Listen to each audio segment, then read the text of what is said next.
Okay, hello everyone. We are going to get started very soon. We're going to allow some time for people to log in.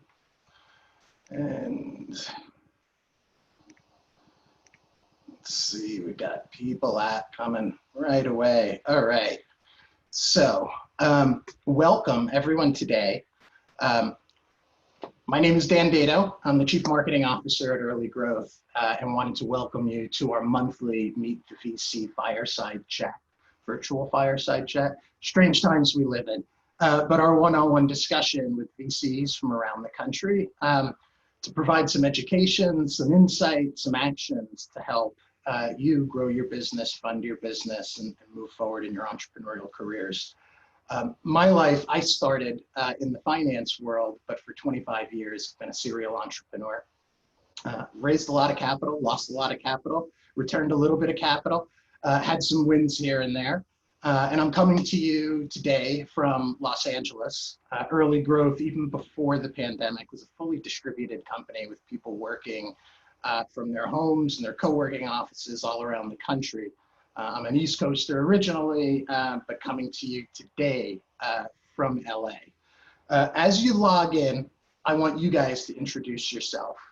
Use the chat functionality that you have to tell us who you are, your name of the company, a one-sentence description, perhaps where you're dialing in from.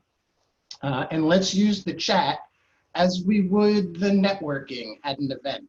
If you see some other folks introducing themselves, feel free to go one-on-one and introduce yourself, and hopefully some connections are made today between you folks. As you chat, make sure there's some settings in Zoom that select whether you're chatting with just the panelists, with just us, or with all attendees. So make sure as you introduce yourself to everyone, to all attendees. We're going to be recording today. Afterwards, we'll share the video. There's no need to take notes or scribble anything like that. You'll have access to the video afterwards. A big part of this is your questions and answering your questions. Use the Q&A functionality in Zoom to do that. It's a little bit easier for us to filter that than hopefully what's going on in the chat functionality, which is a lot of back and forth. Okay, great. We've got well over 100 people signed in and ready to go. So I'm going to do a few short minutes about Early Growth. If you're not familiar with us, we've been around for well over 10 years and are a strategic partner for startups at all stages as they build out their finance and accounting function. We let you focus on your core business while having a seasoned, experienced strategic partner by your side to deal with the financial issues, whether it's the day-to-day accounting and bookkeeping, the month-to-month reporting and reporting requirements you might have as you start to bring investors on board, the bigger picture strategic issues or things like taxes or valuation reports that you may need. We also represent a ton of startup investors and do the accounting and taxes for their investment funds as well. With 11 years in business and thousands of clients, yeah, we've been around the block a few times. It means we're very, very expert in the subject that we're in, and we're very, very well connected to make sure we're able to bring both of those to bear to you guys as you build your companies. Okay, we do not do this alone. We put on a ton of events. We took a little pause with the pandemic, and now as we've moved online, we're kind of back to a regular schedule again. But these things happen because we've got great partners and we've built a great team around us. And so for today's event, this is what I call a dream team. That we work with the biggest, the best, the most experienced in the startup world. And these are the folks that you should be surrounding yourself with as you start to build your businesses. So what we're going to do now is I'm going to give each of these folks an opportunity to introduce themselves. So bear with me 1 second. I'm going to stop sharing my screen there and say hello to you. And let me see if I can find our first person, which is James Huey. And so James, you are now a panelist. And let's unmute you, and you can start your video and do a little introduction of Wilson Sonsini. James, are you there? Yes. Hi, everyone. I'm James Awesome. Huey. I'm a corporate partner at Wilson Sonsini. So I help companies, startup companies in the life science and tech spaces to get formed, funded, and then sell-side M&A or IPO. We really help the companies not just doing legal services, but really act as an advisor. And then we're connected with people like early growth and other service providers and other VCs to really create an ecosystem for the success of the company. Again, James Huey from Wilson Sonsini. Nice to meet everyone. Awesome. Thanks, James. Okay, next up, Kalina Thompson with First Republic Bank. Hi, everyone. I am the private banker here at First Republic, based in Palo Alto, and we work with startups and entrepreneurs from small to medium to large size. So we help them with our Innovators Toolkit to provide them with access to partnership options. As they scale and grow, we offer them financial advice on what's the best way to exit. So we have a full sweep and a full team here to help companies as they start the business and grow to exit. Thanks so much, Kalina. It's great having FRB as part of the dream team here. The tools that FRB has put together to help startups and the package of services are really what's needed as you're starting to get your business off the ground. So take a look at what they have available on their website. Next up, Caleb from TriNet. You can take yourself. Thanks, everyone. All right. Well, TriNet, as hopefully a lot of you know, has been around for 30 plus years, and we work, across all verticals. For today's purposes, we really have a niche focus in technology and life science and venture-backed companies here. And so whether your concern is a scalable platform, finding product market fit, or attracting, the best talent, you need to focus on the innovation of your business, and we're here to help support you through those phases. So all things from HR, payroll, benefits, risk and compliance, those are all things in which we support. So thanks for having me. Awesome. Thanks, Caleb. So I've been involved in half a dozen venture-backed startups. My last company that I started 10 years ago, the first things I did was I hired Early Growth to help with the finance, even though I was a CPA and a CFO, and I hired TriNet to help with the HR. Started to bring in money and build a team. TriNet, you want on your side because your people are your most important asset as you start to build your product or service, and having the gold standard in HR next to you to not just deal with payroll issues, but be able to offer best-in-class benefit packages to them, and make sure that all the relationships that you're building with your employees, with your team, are top-notch. You want to talk to them very, very early on. Okay, next up is Andrew Rebenak with Avison Young. All right, thank you so much. Good afternoon, everybody. My name is Andrew Rebenak. I'm with Avison Young, and if you don't know us, we are a global real estate company. We handle everything soup to nuts that you could imagine, but as it pertains to this webinar, we have a very strong tenant representation package and arm to our company. So we help companies anywhere from seed all the way through IPO. Some of our notable clients: SoFi, First Republic Bank, Spotify, Twitter, etc. And again, as it is relevant to this this panel, if you raise a bunch of money, what's one of the first things you do is you say, hey, we need to hire people, and where are we going to put them? So that's what we help startups with, is we help them kind of leverage their real estate to be an asset and a benefit to their company, rather than simply a liability on a balance sheet. Thank you so much for having me. Thanks, Andrew. Last but not least is John Prentice with Lighter Capital. Great. Nice to meet everybody. My name is John. I'm with Lighter Capital. I don't have one of these cool branded backgrounds apparently, so need to get on that. Thanks for having us, Early Growth Financial Services. I know we've been working together for a while, so we're grateful for your partnership. So a little bit about Lighter Capital. Lighter Capital is a venture debt firm that provides lending facilities to mostly pre-Series A, B2B SaaS companies doing anywhere from a couple $100,000 a year in revenue to maybe 20 million on the high end annualized recurring revenue. We'll typically fund about 1/3, kind of 1/4 to 1/3 of your annualized recurring revenue. But unlike most venture debt firms lending to tech companies, you don't require equity sponsorships. You don't have to be VC backed. Don't have warrants, and we typically don't require any sort of financial based covenants. So to date, we've worked with about 400 companies throughout the U.S. and now Canada and Australia. So we're international now. So great. Thanks for putting this together. Happy to have any follow-up conversations if anybody wants to reach out to me directly. Thanks a lot, John. Thanks to all our partners. Lighter Capital, great funding source to have as part of the mix, a non-dilutive funding source that if you're building a recurring revenue business that you can bring into the mix much earlier.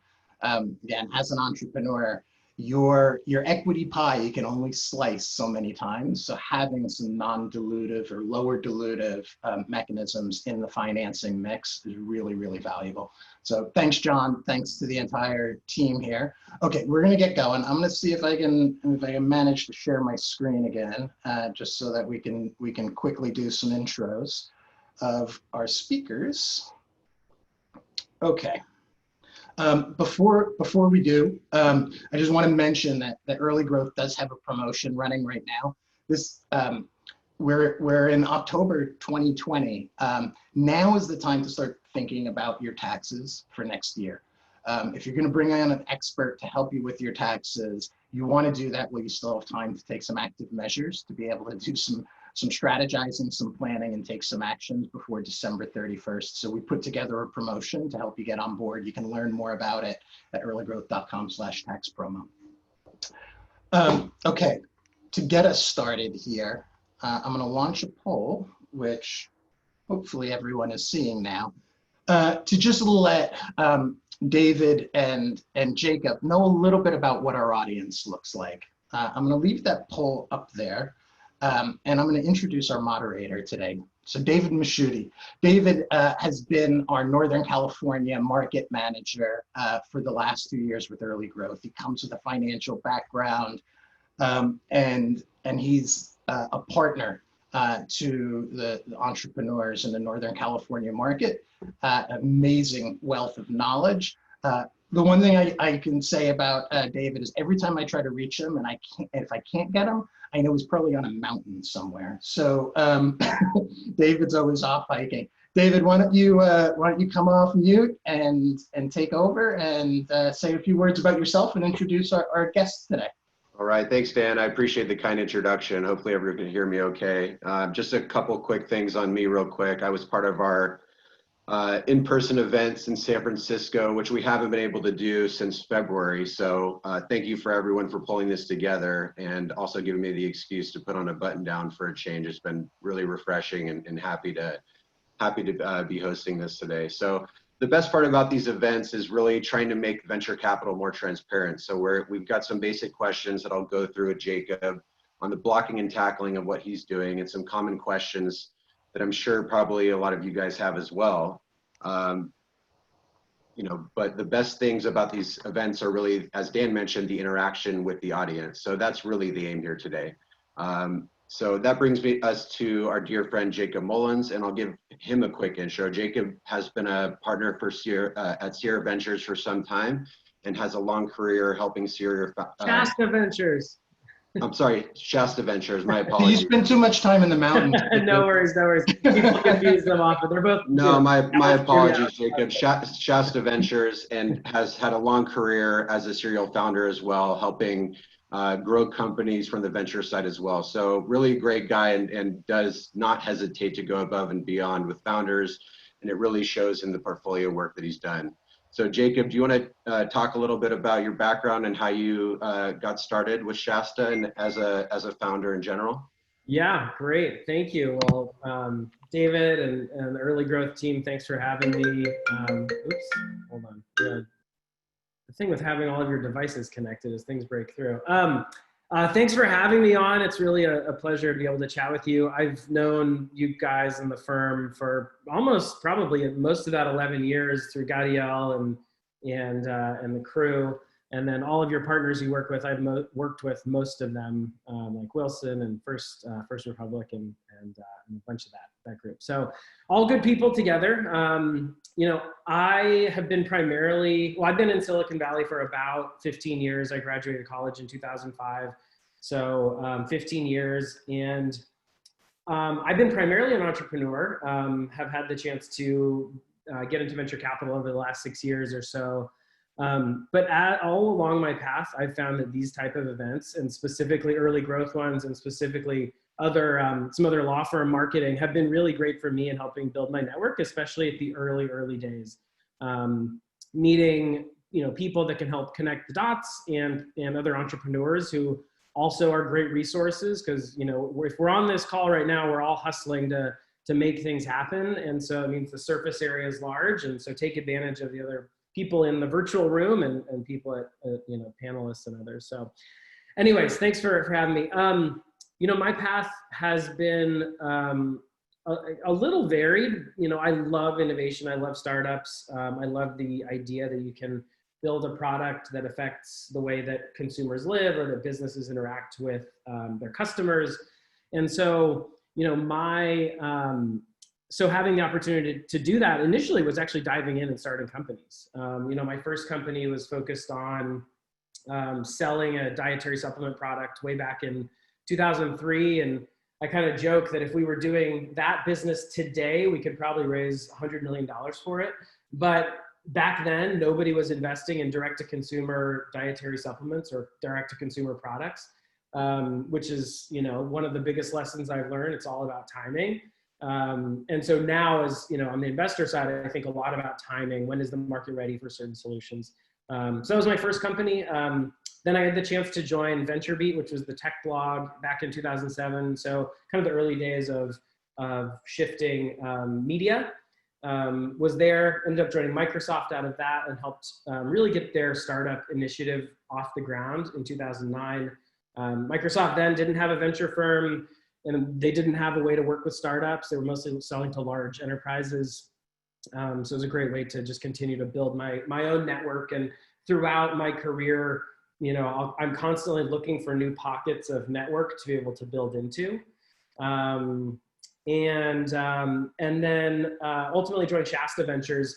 And I've actually been at Shasta Ventures twice. I joined as an associate for a couple of years, and then realized that I wanted to go raise money, and I wanted to be kind of the Silicon Valley style entrepreneur that I was trying to attract as an early young investor. So I left and started another company which was focused on mergers and acquisitions, called Exit Round, and is really bringing kind of structured data and artificial intelligence into the M&A market to help connect buyers and sellers. And then Shasta was a small investor in that company, and have gotten to build a relationship with them over time. And I joined 4 years ago to focus largely on software and also kind of emerging platforms. So I'll pause and let you redirect me. No, I mean, you come from a unique perspective, being on the venture side now and having been a founder, repeat founder multiple times. So I think it's a unique perspective that you bring, and why I was so excited to interview you here. So kind of brings us to the fund itself. Why don't you tell us a little bit about the fund that you're operating out of? What's the average check size? Do you have a geographic preference? Is there an industry focus? What stages do you generally tend to invest in as well? Yeah, perfect. So we're a 15-year-old venture capital firm. We are pretty tightly focused. We specifically are focused on enterprise software, B2B business models, and specifically at the Series A stage.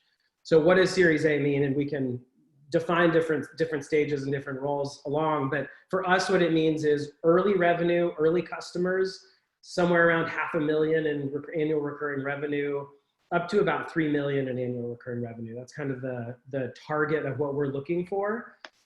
We like that stage because we can identify and understand where there are signs of product market fit, But more importantly, we love that stage because the 5 investment partners at the firm are all prior entrepreneurs and operators and builders. And so we love to partner with entrepreneurs and specifically help accelerate the go-to-market strategy. So we bring our own personal backgrounds and the background of the firm, which has had, you know, multiple IPOs, multiple M&As, bring that to bear to help companies accelerate sales and marketing. So that's how you can think of us: enterprise software, Series A. That said, I have invested in consumer businesses. I've invested in built marketplace businesses, so we can kind of take the conversation in different directions. But that's us. Got it. Okay, and do you know, have you been as active or less active during the pandemic? How has that kind of affected your guys' investment track? Yeah, good question. I think, you know, initially it was a big shock. I'm sure everyone, you know, went through a big shock for the first month or two to figure out, is business still open? Are people still buying? Like, what is happening? But once we came through that, we've been pretty busy. I mean, it's actually been very busy. One of the things that's been really interesting, and there's a question in Q&A, is how important is it for startups to be in the Valley? And I think it's actually increasingly not. And, you know, COVID and the opportunities for remote work are just really enabling companies to be raising money from anywhere and tapping into, you know, Silicon Valley capital. We did our first we tend to focus on the US because we are comfortable with that go-to-market strategy. But we just did our first investment in Berlin, you know, 3 months ago. And it was kind of the conversation like, well, they could be in Seattle, they could be in New York, they could be in Berlin. Like, we're talking about technology and, you know, a software that can transcend the geography it's in, which is all technology. And so we're really open to investing outside of the US, or outside of the Bay Area and outside of the US generally. So I think that's a big opportunity for startups. That's great. Okay, so tell us a little bit about the decision-making process at the fund. You know, from first introduction to cold outreach to actually receiving a term sheet. What does that generally look like for you? Yeah, you know, I'll describe it kind of with the perspective of like my entrepreneur hat on, like how I would think about it. And, you know, I think the key thing is really finding the right partner who you think you can resonate with and who believes in your type of a business. You know, some businesses are end up hitting broad markets using technology that's been there. So things like sales enablement or, you know, payments, like there are big kind of obvious categories that can still be reinvented. And so there's a lot of investors in that category. If you're building something a little more focused, specific, or using emerging technology, you're going to want to find an investment partner who really gets what you're doing and has experience there, either experience from operating in a large company or a startup and building something similar, or just really appreciates what you're doing. So that's number one, like target someone who gets what you're investing in. And once you meet them, once you know who they are, and one way to do it, frankly, this is what I was doing when I was raising money for X Around. I would go through AngelList and I would look at all the different investors who invested in competitors or similar companies, and I would spreadsheet out all of those people's names. And then I would basically go to LinkedIn and try to figure out, how do I know these people? And I would just build these very detailed maps line by line for hundreds of people. And then I would start sending out hundreds of emails to people I knew who could then connect me with the right investor. And so I'm sure everyone on this call, no one's going to be surprised to hear that, you know, a warm introduction is best. It is, but it's not the only way. You know, I respond to cold emails most of the time. Twitter for me is an effective way of, you know, seeing if someone reaches out with an interesting idea or comment. I'm happy to engage that way. So I think it is, you know, there's multiple ways, but getting a warm introduction or the attention of an investor who understands your space is the most paramount thing. And I'll also throw in, you know, a lot of people say, hey, only talk to the investment partner. Well, yes, because that's ultimately the decision maker and someone who's going to be pounding the table. But as an associate, prior associate, and a lot of associates who've grown into partner roles, I can tell you that associates are some of the people that if they believe in you, they are the best way of getting you surfaced within the firm to a partner you want to target. And so really finding someone who also understands your space, even if it's an associate, building a relationship and leveraging their excitement to get the partner's attention. So once we have a meeting, there'll typically be kind of a first introductory meeting, and we will look for, I see a comment about how is this relevant if Shasta's not doing seed investments. We target Series A. We actually do, we have about the equal amount of seed investments in our fund. So we have about 25 Series A companies and about 25 to 30 seed investments. And I can explain that model maybe in a bit. I don't want to get super sidetracked, but that is relevant to what we're doing. So once you get a first meeting with your partner, you obviously pitch. If there's interest in going forward, you'll typically hear from that investment partner in the next 3 to 5 to 7 days, relatively quickly. And they'll schedule a follow-up meeting. You'll have a follow-up meeting with probably more of the team, 1 or 2 other people. And what's happening on the back end is the interested partner is now, or the interested investor is now thinking about, hey, I like this business. Now I want to learn more about it. I want to look into the industry, know what I don't understand. And so while I may be pushing forward a meeting with you to learn more, I'm also working my own network to get to understand your space better. So I'm calling folks for, calling folks who have interest or experience working in large companies and small companies, really to get to know your space, and I can use them as a resource as I get to be more knowledgeable. Ultimately, you'll have a number of meetings, and ultimately will culminate, and an investor should tell you up front what their process is and how long it could take. Our process can be anywhere from a week to 3 weeks. It's relatively quick. We're a small firm. We can make decisions quickly. As I build my case, it will ultimately culminate in a partner meeting. These are virtual now, so you'll present to everyone in our partnership, even folks who haven't interacted with you before, but it's really the opportunity for our partnership to get exposure to you. Out of that, we make a decision that same day, yes or no, and then we'll shape a term sheet and present you with the term sheet that same day.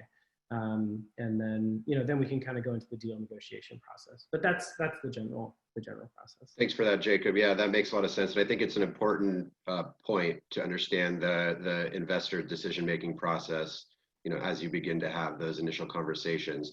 With COVID, has it affected your investment process? And have you ever made an investment without meeting a founder in person? It has affected the process in that, yeah, usually we may do a first meeting in our own office or on the phone, but if I'm interested, I'm going to be in your office as soon as I can. I want to be in your office like as much as possible without being annoying, because I like to see how the team works together. I like to see how, everybody's working, how the team is going. So we don't do any of that today. What it means is just more Zoom conversations with key members on the team. So it's Zoom conversations with, with all of your your management team, probably with, other key members of the team. We have done a couple of, the Berlin investment was not meeting in person, and then we've done a couple of seed investments as well. So touching on seed investments, how do we use them differently? And this is similar for probably Series A stage venture firms who do seed investments. For us, what we're doing is seed investments in specifically focused areas where we're building expertise and where we can build a network and help our entrepreneurs. Ultimately, our business model is built around Series A. And so the way we actually return capital at scale to our investors is the Series A. And so our goal of seed investing is to be able to work with a bunch of companies that ideally turn into Series A investments a little bit down the line. And that's pretty common. You'll see large funds and many funds will do a multi-stage, both seed and A. Got it. Okay. And I think that's a good transition to understand. I think a lot of companies that are in this room today are right at that pre-seed and seed stage. So what should they be thinking about as they're looking to, get past their seed round? Because I think there's a hole between seed and Series A. So what should they really be thinking about when approaching their Series A round? Yeah, you know, the way I think of these rounds is at least how the nomenclatures have evolved today. I think of seed or pre-seed as you're raising money based on the idea and you. It's you, the founder, and your idea, and your story of why you're going to be able to do it better than anyone else. That is the pre-seed round. The seed round, you're raising money with a product and probably some early customers, relatively early customers, to show that it's working and that this cycle is working. By the time you get to Series A, these days, you want to have product market fit, basically. You want to have demonstrated through economics that you can effectively acquire customers, retain customers, expand your customers, or grow virally to get new customers. And that is an economically viable proposition. If you go into raising a Series A without that, you're going to have a lot of trouble.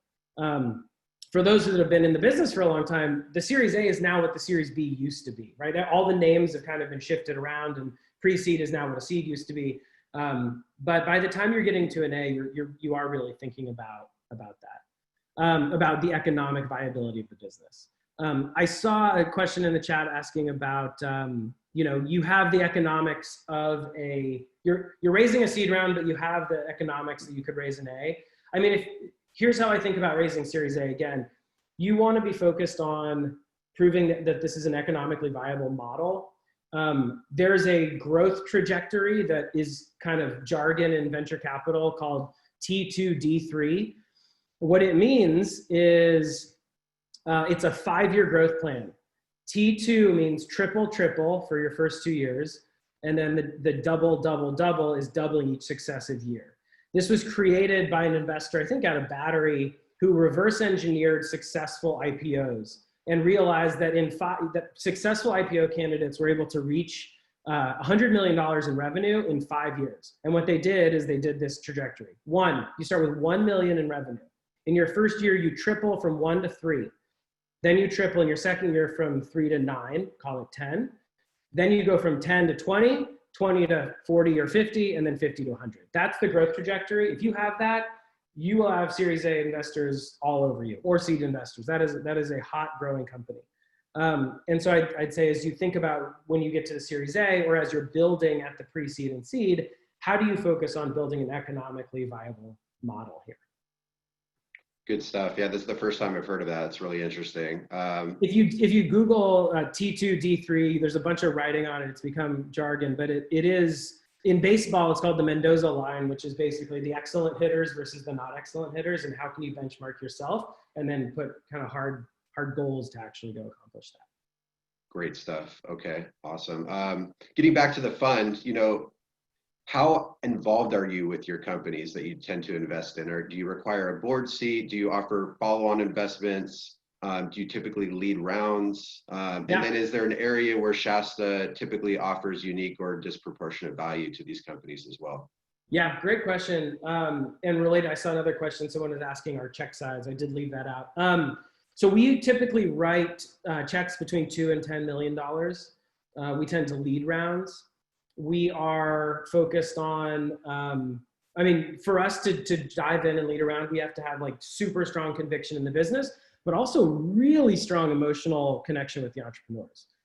You know, this is like as deep as a bond as you're going to have, because it kind of legally doesn't end for, you know, a decade or more. And so like the close symmetry between business and person are key. This is why I say choose your investment partner, you know, carefully. So we write $2 to $10 million checks. We do join the board. We are very involved. I mean, it depends on the company and the founders. Like, I'm not going to call you all the time if you don't want me to. I can be a stand back investor. But why people choose us, and why you know, when you think about venture capital firms, you know, think about their clear value add. And so, David, you're asking the right question. Our clear value add is helping companies grow from early revenue to 10 million in revenue. That's because we've all the partners on the team have done this before. This is a stage we're focused at. It's also a stage that is a core human and business building stage. It's a stage when, you know, you as a founder go from early sales, early product, to actually needing to hire a team to be able to scale that. The team is in product, the team is in growth if you're a consumer, the team is in, you know, head of sales or account executives and BDRs and SDRs if you're in B2B. And so, you know, being able to scale that as a first-time founder, of course you can do it. What we say is, you know, we've done this over 150 times. We've seen the successes and the failures. Let us dive in and help you do that. And so we have a program that we call Shasta Elevate, which is coaching, content, and then we have venture partners who are industry executives who will tactically get hands-on with you and help you think about, how do I build my lead gen funnel using account-based marketing tactics? You know, how do I just very tactical pieces. And so most of our entrepreneurs talk about just how helpful we are in helping them scale revenue. That's a great answer. Switching gears a little bit, you know, oftentimes the team is a big thing, especially at that seed stage that investors are sussing out. What are you looking for in terms of the founder, the founding team? Have you invested in any companies that are just, you know, sole founders? What are you looking for when kind of addressing the quality of the team? Totally. I look for founders that come from every walk of life. From, you know, you don't need to have gone to Stanford or have an MBA or whatever these things you may be thinking. What I'm looking for is a person who has a really unique perspective and reason for why they're doing this business. More than anything, why are they the right person to do this business? And that likely comes from your background. If you're, you know, a first-time entrepreneur and may not have a big, you know, deep background, then it comes from the passion inside you and why you need to do this. And that's a very human piece that, you know, you can get just by meeting people and talking and thinking about understanding how they got to that space and why. I mean, one of my, you know, in companies or in pitches, oftentimes entrepreneurs like to jump into the pitch, and which is good, obviously, but I like to hear, like, how did you get here? Why did you think, what was the thing that happened in your life that made you focus on this? This is so specific and it's really interesting. And so understanding that, like, depth and background for me is really key. And so most of the founders I've worked with are all really focused, or just have a specific focused perspective that is very authentic. Okay, that's a good answer, and kind of brings me to my next question. It's a little bit different, but what pet peeves have you seen when meeting a founder, especially when hearing pitches? Like, are there any things that kind of drive you up the wall or end the meeting quickly that founders should be aware of when pitching investors? No, it's more of just realizing this is like a true conversation between people, and it's not a sales pitch. Sometimes, you know, founders who come from deep sales backgrounds, I find them like trying to answer my sales objectives on the phone, like, or my objections. They're answering my objections like we're going through a sales process. And the difference here is that there's no need to invest. Say just not doing anything is basically status quo. So that's one. The other, I love seeing, back to the kind of harkening back to the previous question, I love seeing team slides up front. You know, some people say put them at the end of your deck. I say put them at the front of your deck, because again, as you go through your story, I want to know and believe what you're saying based on who you are and why you've done this, and, you know, why this team is the right team to do it. The other thing is just being super cognizant of time. I think sometimes people are just less cognizant about, you know, hour breaks or 30-minute breaks, but being cognizant about the time windows. Because if we're not, then especially on Zoom, you don't get a lot of the physical cues, and, you know, you may need to jump off the phone or go to another scheduled thing. And so just thinking about time. But no, I think you'll find, you know, with a lot of venture capitalists these days, you know, most people I don't know about most. I come at it from a very human perspective, and people at Shasta come at it from a very human perspective. So interact with an investor like you would interact with, you know, a friend. You're a friend of a friend you're meeting for the first time. Right. Okay, easier to do sometimes with investors, but that's good advice. You know, what's switching gears a bit? What's exciting to you right now? I mean, we've seen a lot of change. I mean, you have your area of focus within the fund, but what other areas do you see growing quickly over the next 12 to 18 months? And what's your outlook, frankly, for the next year to 2 years? Yeah, I'm super excited about the next few years for startups. I think, there's opportunity and chaos. We're going through the craziest chaos anyone has ever seen. Companies are being forced to buy software now more than they ever have before. Before it was, a bit of optionality. You could talk about efficiency. You could talk about profitability. Now software is just how you have to do your business. And so that's an incredible opportunity for entrepreneurs. For people that are building companies now, that's great. But even for people that are just thinking about building a company or getting started, like the next whole wave of innovation is just getting built right now. It's just getting started right now, right? Like Zoom sucks. Like this is a functional platform, but it's not a great way for us to be able to interact or, share a lot of the chat. I mean, the chat's super active and I'm having a hard time, keeping up on that. And there will be software that does this better, that enables a human connection better. So we're excited about a few different sectors and areas. I'll talk about the B2B ones first, but there's other ones in consumer as well. Remote work, remote collaboration, efficiency. I spend a lot of time looking at kind of applied artificial intelligence. So thinking about how can you use remote sensors, specifically cameras, but they can be other sensors, to be able to understand what's going on in the world around you. And that's becoming more and more important as people cannot, you can't send out workers to go see things. Shopping is being reinvented from the ground up. Shopping and retail, that's a huge focus area for us. Bio, we're not a healthcare fund. We do some if it interacts with technology, with software, but there's huge opportunities in bio. So those are really exciting areas. And then in consumer, I think there's some great opportunities in some of the new platforms like AR and VR for gaming. When I think of new platforms, I think about, there's 3 types of companies that typically skyrocket to huge success in early platforms. The first one is gaming. So if you think about early days of PC, mobile, internet, gaming is always one of the first ones to catch on. Second one is messaging communication. So how can you enable people to connect and talk? That's things like chat and instant message and WhatsApp. And then also creating media and sharing media on the new platform is the third that also takes off. Think about early blogging platforms, early word processing platforms like Microsoft.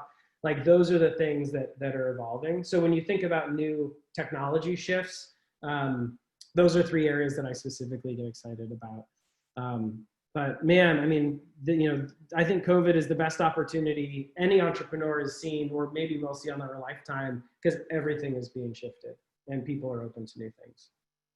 That's a great answer, and happy to hear that you're bullish on the future as well. So that's good for everybody involved. Typically we talked a little bit about how you add value, and you seem to get really good feedback from your portfolio companies in terms of Shasta being extremely helpful. But when your companies are going out to raise subsequent rounds, how do you help them kind of go on? Let's say you raise a seed round with a company. I mean, I would hope that you are going to be leading the Series A. But let's say they're going out for their Series B at that point. How active are you in kind of getting them their Series B investor, and who would those investors typically be? Yeah, great question. And this is an area of huge support where we dive in and help. When I invest in a company, I professionally and personally am putting myself on the line with that entrepreneur. Obviously, the entrepreneur is the one leading and doing all of the hard work, but I am also backing them, and I find myself as like, the second fiddle. And in many ways, their success is my success. Actually, in venture capital, that is all of the entrepreneur's success is the investor's success. So it is incredibly important to help entrepreneurs. And that happens through what we talked about, helping them do sales marketing. It happens in helping them hire, but it also helps in helping them get the next follow-on investor. And so we you know, part of my days on a regular basis are networking with other investors that could invest in our space. And I say our, I mean my portfolio at Shasta, Shasta's portfolio. I build relationships with upstream investors who can do the next round. Because what I want them to do, what I want to do is share a great opportunity with them and hopefully enable them to invest in that company. So yeah, that is, and if you talk to, you know, most investors, that's a lot of their time is helping their companies raise the next round. So definitely, you know, and those investors will, my focus area on investors is more on applications. My partner Nitin's is on cybersecurity. So we kind of have our own focus areas, and those are thus the different types of investors who we invest in. Got it. Okay. Or work with. Got it. And I mean, give us an example. You don't have to name names, but give us an example of you know, maybe where you went to be above and beyond to support a portfolio company that was in a difficult situation. Yeah. It would be great to kind of get a specific example from you if you have one at the top of your head. Yeah, I mean, COVID, this is like one of the best examples now. We, you know, we worked with all of our companies to understand where everybody was. This is March and April. And we looked at cash balances, we looked at, you know, sales or revenue, and then we looked at, you know, timelined out what we thought was going to happen. We basically said, you should expect not to be able to raise capital in 18 to 24 months. And we went through, and there were maybe 6 companies that were in a really scary time frame. Like, we didn't think they were going to raise with what was going on, and COVID may have not enabled them to continue to grow as well as we would have wanted. And we had really honest conversations with those founders. And we helped those founders adjust their plans to operate in a really cash efficient way to reach nearer term milestones that we thought could get them capital in 18 months. And in some of those cases, it meant that you know, they needed a bridge, they needed more capital. And so we internally had discussions about each individual company and said, you know, do we have the conviction that this capital is a good investment that continues to build on the investment we've made? And in, I think, 5 of 6 of those, we said yes. And we bridged those companies, we provided them capital at very fair terms. We are not, you know, most Silicon Valley investors are not predatory in my perspective. I think it's sometimes you get outside of the ecosystem, you can get some predatory terms and investors, but you know, very favorable terms, similar to their last rounds, and enabled them to go forward to hit those milestones. In the one case we didn't, you know, we talked to that entrepreneur and said, we're very honest with them, and that entrepreneur ended up changing a bunch of the plan, even narrowed the product focus, and then we ended up actually backing that with a different plan. And so I'd say it's a very honest conversation with the entrepreneurs and the investors to understand where are you at, what's reality, and what do we need to get there.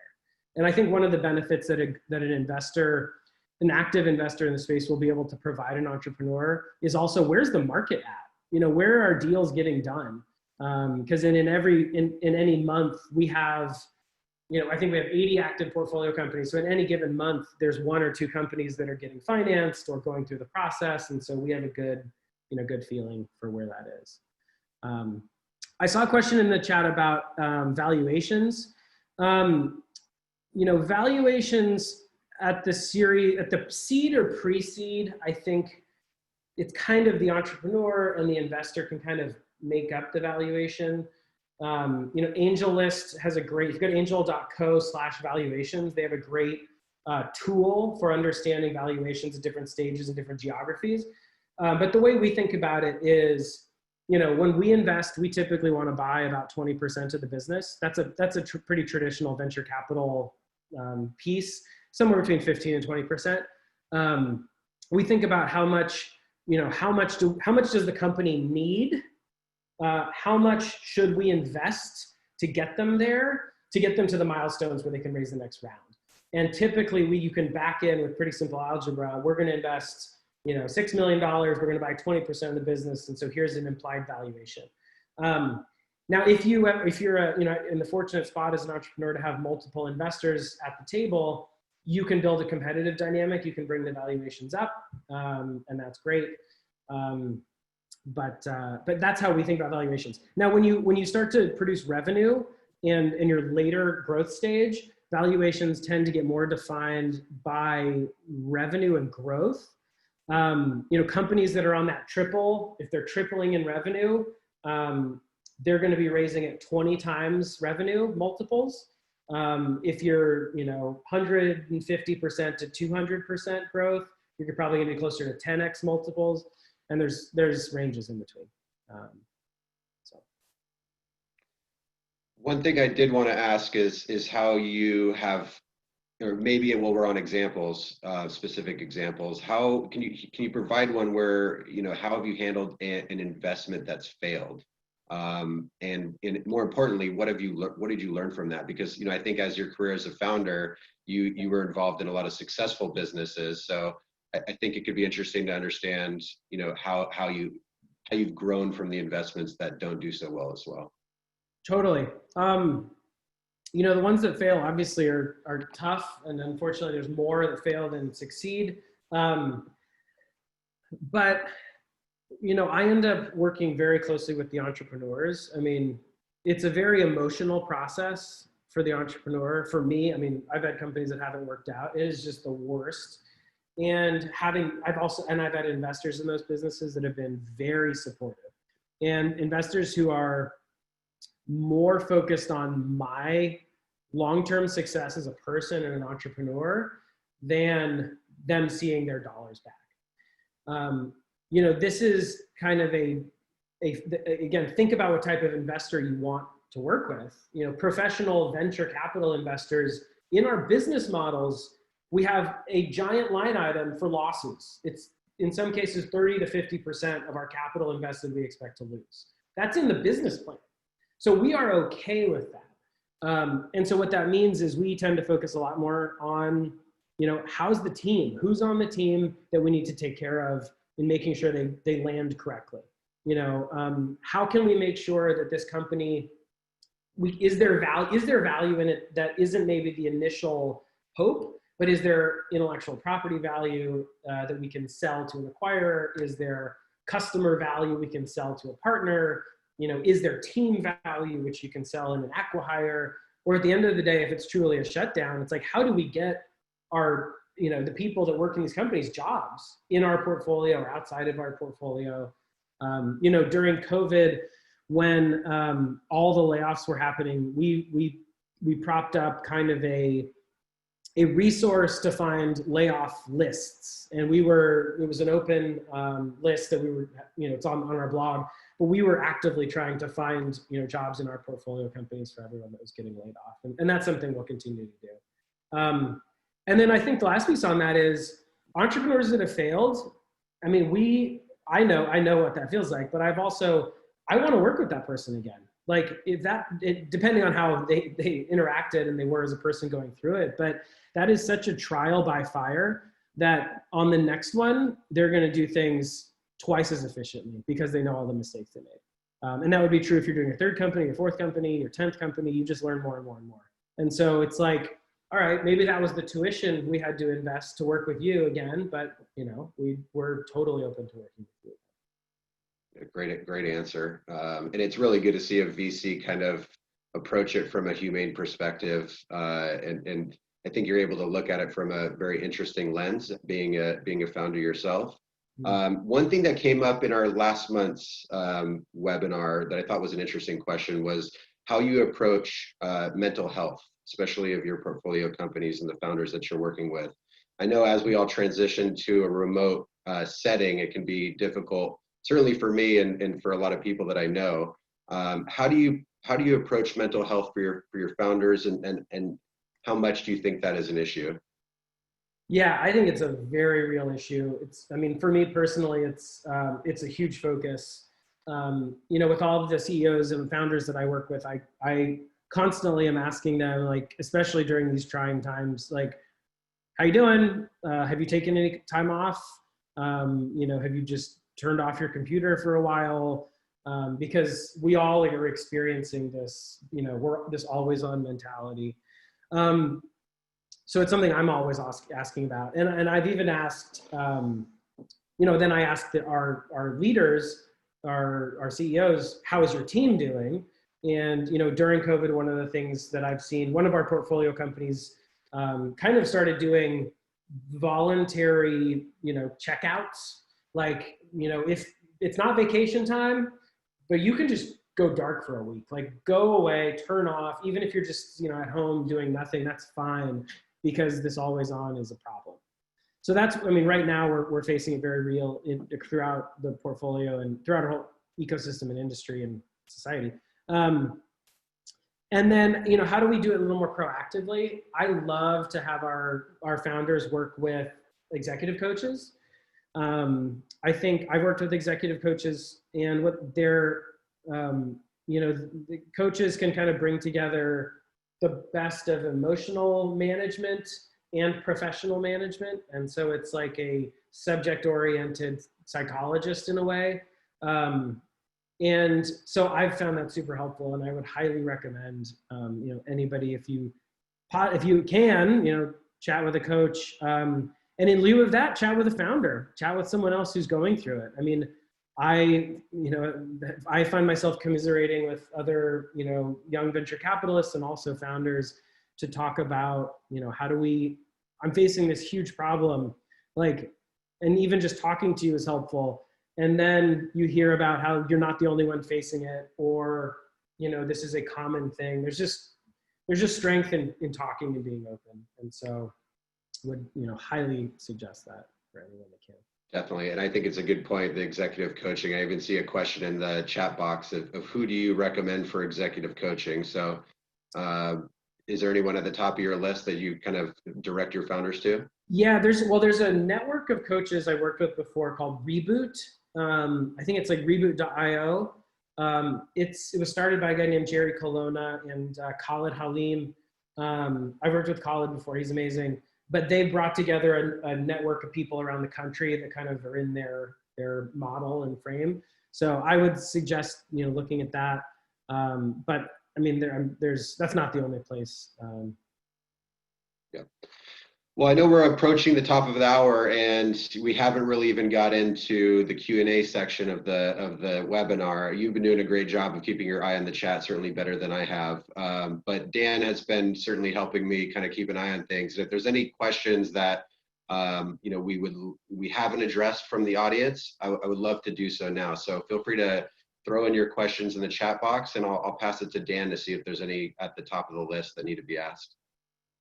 Yeah, thanks, David. Thanks, Jacob. As we approach the end of an hour, we're going to stay on and continue to answer questions for a few minutes. We're going to go into overtime, but I do recognize that a lot of you that joined us today, you might have another meeting to go to. So I do want to thank you for attending. We do these on a monthly basis. We have a bunch of events, a bunch of webinars coming up. Next Wednesday, we have one on R&D tax credits. If you're a startup that has employees and you're loosely in the tech space, you're probably incurring some R&D expenses. And even if you just got started and you're losing money, there's still ways to get money back from the government. So encourage you to join that webinar next Wednesday. The following Wednesday, we have a panel of 4 founders to talk about how they've been dealing with this new environment that we find ourselves in the middle of a pandemic and what that has meant to the way that they're building their businesses. And our next installment of Meet the VC will be coming up on November 11th. So thanks again for joining us. We're going to keep going through the questions. The first question, Jacob, from the audience that I wanted to ask deals with diversity. And it was a different take on diversity. This specific question was about age.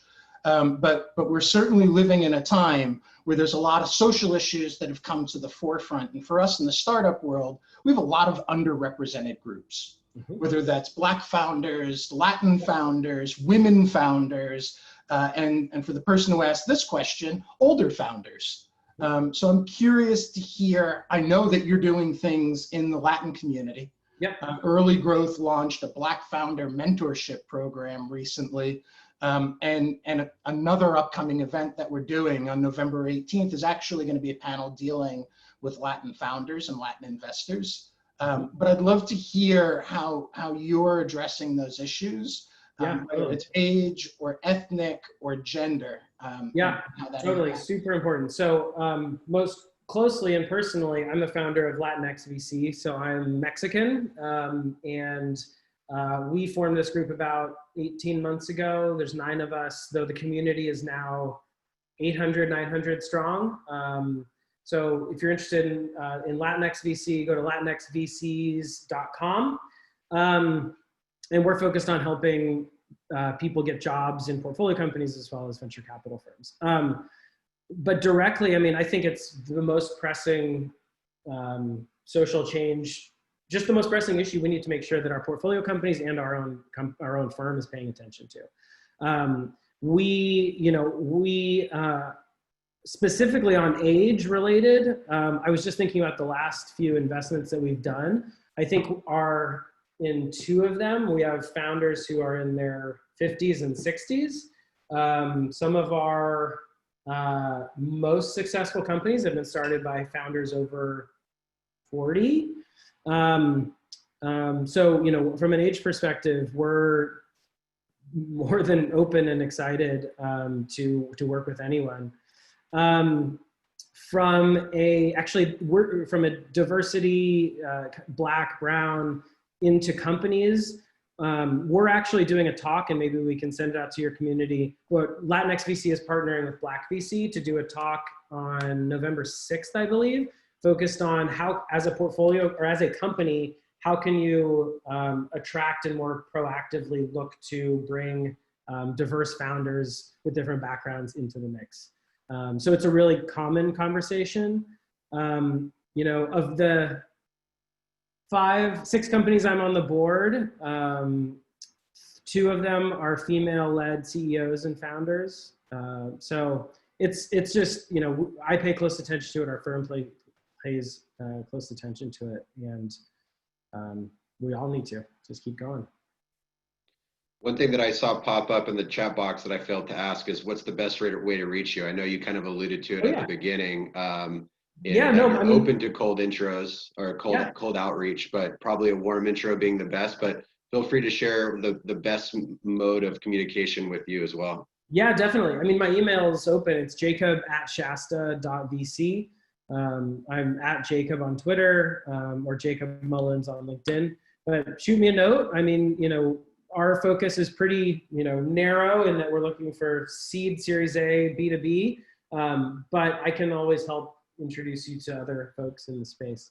Always happy to connect. Great.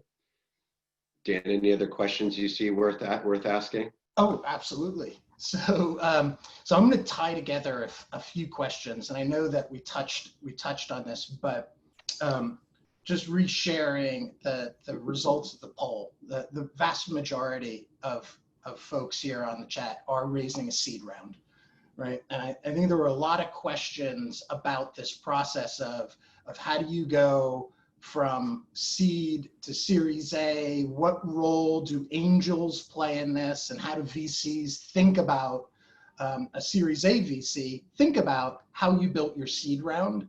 And so maybe you can talk a little bit about some of the progression that you've seen in your portfolio companies. How big were their seed rounds? What's an impressive seed round to you, both in terms of amount, valuation, makeup of investors? But it seems like as our audience is thinking about raising that seed round, they need some more guidance from a Series A.